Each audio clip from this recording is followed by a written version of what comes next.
This question involves both normal distribution and binomial distribution stuff. So let's start with the normal distribution. We've got bolts which are normally distributed with a mean of 10 millimeters and a standard deviation of 2. So I'm going to write that down and start away. So my mean is 10 and my standard deviation is 0.2. And I need to find the probability that a bolt is more than 10.5 millimeters. So my probability of x greater than 10.5.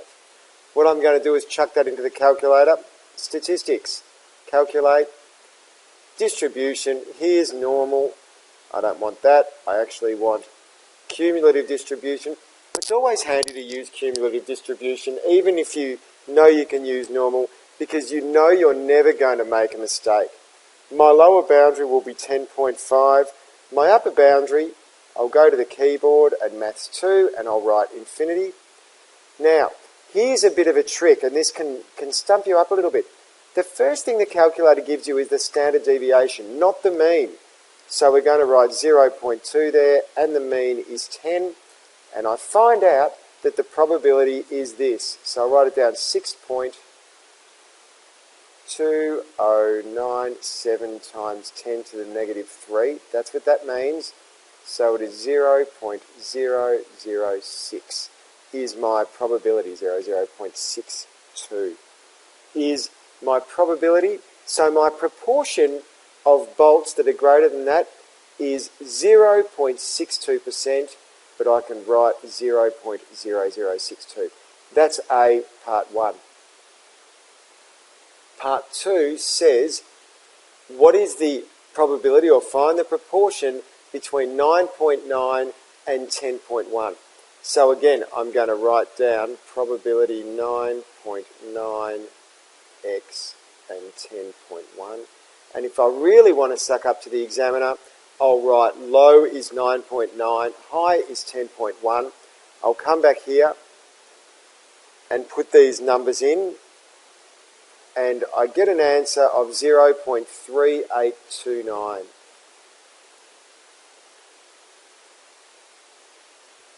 So there's my answer for that one. And that's part A all done. Now part B is about the binomial distribution. And it says a bolt is accepted if it is between these values. So the probability of success is quite low. We're going to write that down.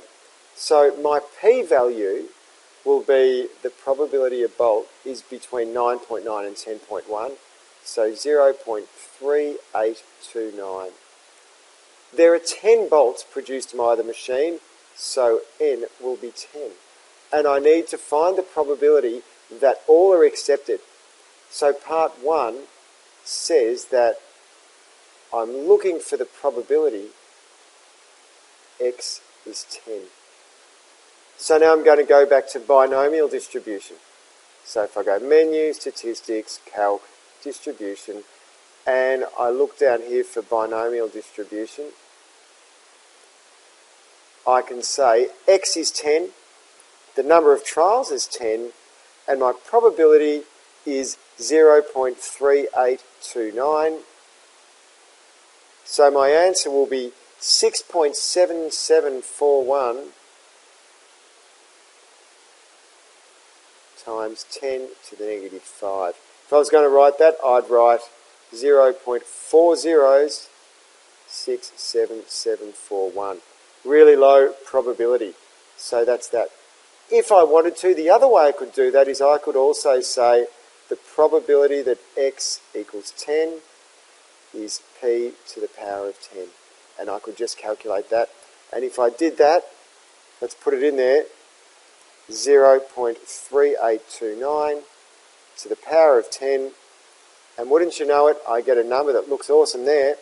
I get 6.7741 times 10 to the minus 5. Same answer. So that's got to be pretty good. The second part of the question says, what's the probability that at least half are accepted? So I'm looking for the probability that x is greater than or equal to 5, which means my lower boundary will be 5, my upper will be 10. So I'll jump straight into statistics again. into my distribution, into my binomial distribution. Cumulative, of course, because I have a number of values. My low is 5, my upper is 10. I have 10 trials, and my probability of success for one trial is 0.3829, and my answer comes to 0.3247. So I'll write that down. And that's how we do a question like that.